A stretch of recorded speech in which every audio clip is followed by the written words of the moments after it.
Good morning. I'm Risul from PRMTAIWAN and reporting from K 2019.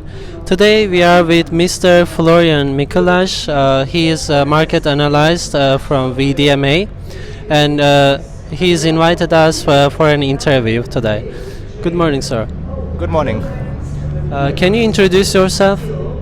Yeah, my name is Florian Mikulasch. I'm working for VDMA. VDMA is the German Mechanical Engineering Industry Association, and we have several subsectors there. And I'm working for the plastics and rubber machinery subsector as a market analyst. So I'm in charge of all the market information, market data, and statistical data. So worldwide and everything. Okay, it's nice to meet you. And as a first question, I would like to ask, in 2019, there are lots of things affected or has been affecting global economy. In this term, what's the biggest challenge for European market in plastic and rubber industry, and what will be in the future? Before I tell you the biggest challenge, I would like to mention some smaller challenges. One challenge, small one, is the BREXIT. The other one is the US-Chinese trade conflict. Those issues are actually can be solved and don't affect us so much, because we don't export. Our products won't be exported so much to UK. We have worldwide markets, and Brexit won't affect us so much, and this issues can also be solved. What is our bigger problem at the moment is the bad image of plastics. This is why we face this in terms of circular economy here, and the biggest issue we are facing, or the biggest challenge we are facing at the moment, is for sure the automotive sector. We have a very huge slowdown in automotive industry, so we have less worldwide car production, and we will see this directly in our incoming orders from this sector.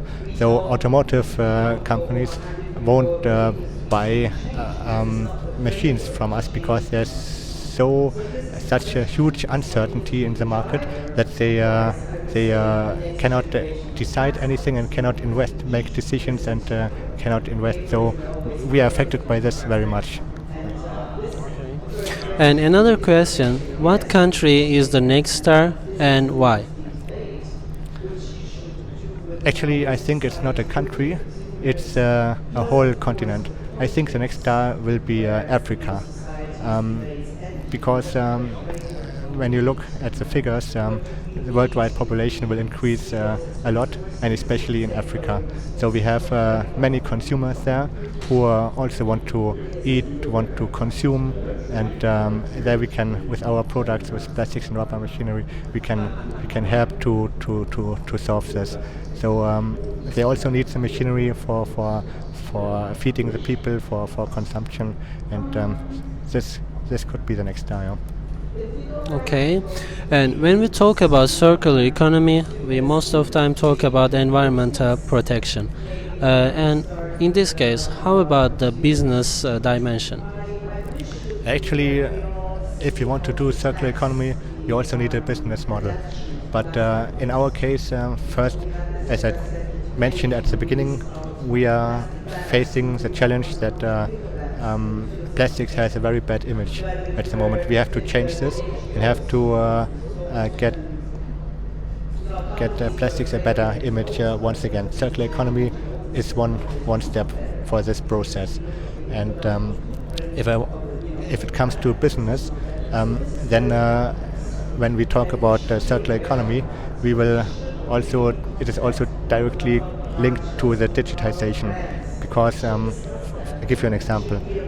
When you use recyclates in your machines, and when you want to process recyclates, then your process have to be very stable, very reliable. Not every machine can process recyclates, and digitization can help you in this matter. So when we talk about circular economy, we also have to talk about digitization, which can help to make this process. Okay, and there's last question. There is an example. One of the biggest recycled material manufacturer is closed down. The reason was because the virgin materials were cheaper than recycled ones. So I would like to ask, is there any regulation currently to avoid this problem? And what's your opinion or suggestion in this term? Actually,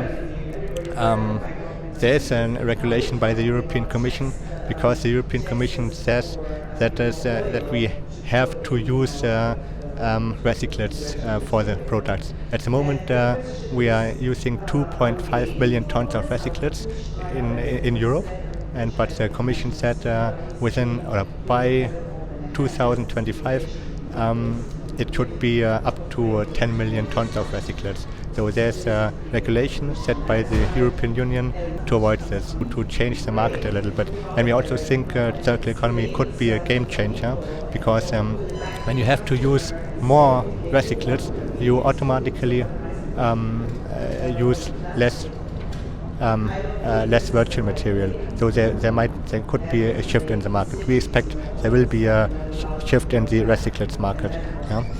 But at the same time, the consumer and the market cannot solve this problem by itself, because when you're in a supermarket as a consumer, you see two products there, and everything is the same of these two products. Only one is made of virgin material, the other is made of recyclates, and the price is different. Then the consumer will of course always choose the product with a cheaper price. Yeah? So the consumer cannot do this by itself. The market cannot solve the problem. What we need is a very strict regulation by the European Union. Then we can solve this problem. Thanks, sir. And PRMTAIWAN reported from K 2019. Today we had a great honor invite Mr. Florian Mikulasch, Market Analyst from VDMA. If you would like to see similar videos, please stay tuned. Thank you so much, sir. Thank you, my pleasure.